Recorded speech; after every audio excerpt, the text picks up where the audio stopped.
ఎక్కడి నుంచి వస్తున్నావు? అక్కపల్లి కూడా మాది. అవునా? రైతు బంధు పడ్డా? రైతు బంధు వాళ్ళే పిండి బస్తాలు కొరత ఉన్నది. పొద్దాకపోతే ఒక బత్త దొరుకుతుంది, మంది లైన్ కడతారు. ఇప్పుడు ఫోన్లో బుక్ చేసుకోవాలేమో అంటానుగా. ఫోన్లో బుక్ చేసుకోవాలంటే మా ఆన్లైన్లో ఎక్కడ ఏ షాప్కి వచ్చేది తెలియదు. మరి ఏ షాప్కు అన్నం ఎప్పుడు ఎంత ఇచ్చేది తెలుస్తలేదు. ఎంత ఆగమాగం పరిస్థితి ఉన్నది. ఇట్లా జరుగుతుంది. ఇప్పుడు రైతు బంధు పడలేదా మీకు? రైతు బంధులు పడతలేవు అసలే. రేవంత్ రెడ్డి వచ్చేవారు. రేవంత్ రెడ్డి వచ్చినప్పుడు వాళ్ళే ఆది వరకు పడే పరుడు. ఇప్పుడు పడతలేవు. ఇప్పుడు రేవంత్ రెడ్డి ఏమన్నాడు? కేసీఆర్ 2 సార్లు ఇస్తా, నేను 3 సార్లు ఇస్తా అంటాను. 3 సార్లు కానీ ఒక్కసారి కూడా రాలే. మరి ఏంది ఎందుకే తెలియదు. బడ్జెట్ లేదు అంటున్నారా? మరి ఎందుకు బడ్జెట్ ఎందుకు లేదు? ఇక అట్లున్నది ఆయన రాజకీయాలు. ఇప్పుడు 24 గంటలు కరెంట్ వస్తుంది. కరెంట్ సాపు పోతలేదు. ట్రాన్స్ఫారాలు పోతాయి, మోటార్లు పోతాయి. ఇక నానా ఇబ్బందులు ఉన్నాయి. నీళ్ళు కట్టుకుందాం అంటే ఇప్పుడు పొద్దుటీలు గంట సేపు పోయింది, ఇప్పుడు మళ్ళీ పోతుంది. ఇక అది ఆడ కూర్చుని అవుతుంది. రేవంత్ రెడ్డి ఏమన్నాడంటే మీరు షాప్ కాడ నిలబడద్దు, యాప్లోనే బుక్ చేసుకోవాలి అంటాను. కాదే మరి బుక్ చేస్తాం కానీ మరి ఎన్ని ఇస్తాడో? 2 ఇస్తాడా, 3 ఇస్తాడా, 4 ఇస్తాడా? ఈ 3 ఇస్తే 4 ఎకరాలు మక్కదని ఎత్తిని. ఇక 3 బత్తాలు తెచ్చి ఎక్కడ మూలకి వేయాలి? ఇక మాకు ఏం తిప్పాలి? ఇది ఏం కథ? ఆయన గెలిచేం లాభం, గెలవకేం లాభం? ఎట్లా ఉండే కేసీఆర్ ఉన్నప్పుడు? ఎట్లా ఉండే? ఇప్పుడు పిండి బస్తాలు స్టాక్ తెచ్చి పెట్టిండు, రైతులకు ఇబ్బంది లేకుండా చేసిండు.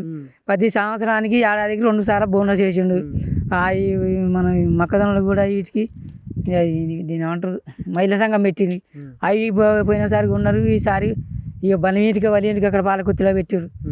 ఇవి లైన్లు కట్టుడు, అవి చక్కగా కొనకపోవుడు, ఇవి అన్ని తిప్పాలు ఉన్నది. మీకు 500 గ్యాస్ వస్తుందా? గ్యాస్ 500, 1000 రూపాయలు తీసుకుంటాను. 500 అప్పుడు 500 అన్నాడు. ఓటేసి దాకా 500 ఓటేసి గెలిచినాక ఇప్పుడు 1000 రూపాయలు తీసుకుంటాను. ఏది లేదు, ఎక్కడ దక్కనే ఉంటాను. ఇప్పుడు 200 ఇంట్లో ఇప్పుడు కరెంటు మాపోయింది మీకు యూనిట్? మాకొక్కరు మాకపోయింది, ఒక్కడి మాపోయింది. ఇక మాకు లేక కాబట్టి మేము కొట్లాడితే అది ఒకటి మాపోయింది బిల్లు. ఇప్పుడు మీ ఇంట్లో లేడీస్ ఉన్నారు కదా, వాళ్ళకు నెలకు 500, 2500 ఇస్తున్నారు. ఏది చేసలేదు, ఏది లేదు. అన్ని అక్కడనే ఉన్నాయి. అన్నాడు అన్ని మాటలు అన్నాడు. గెలిచినాక ఇప్పుడు ఏది లేదు నాకు వాళ్ళ కాదు అంటాను. ఇందిరమ్మ చీరలు వచ్చినాయా మీ ఇంట్లో? ఇందిరమ్మ చీరలు మాకు రాలే, మా ఊరికే రాలే. మహిళా సంఘాలు నేను ఇచ్చిన అంటాను. మహిళా సంఘాలు ఉన్న వాళ్ళకే తీసుకున్నారు, ఉచ్చోళ్ళకి ఎవరికి కేసీఆర్ ఉన్నప్పుడు ఉన్నప్పుడు అందరికి చీరలు ఇచ్చిండు, అన్ని నడిచినాయి. ఇప్పుడు ఈయన రేవంత్ రెడ్డి ఇచ్చిండు, మహిళలకు ఇస్తా అన్నాడు. మరి మహిళలు అది అన్ని ఉన్నారు, మహిళా సంఘాలు ఉన్న వాళ్ళకే ఇచ్చిండు. ఈ చీరలు ఎవరు పంచుతా ఉన్నారు, తర్వాత పంచుతా ఉన్నారు. అది లేదు, ఇది లేదు, ఏది లేదు. గట్ట నడుస్తుంది రాజకీయం.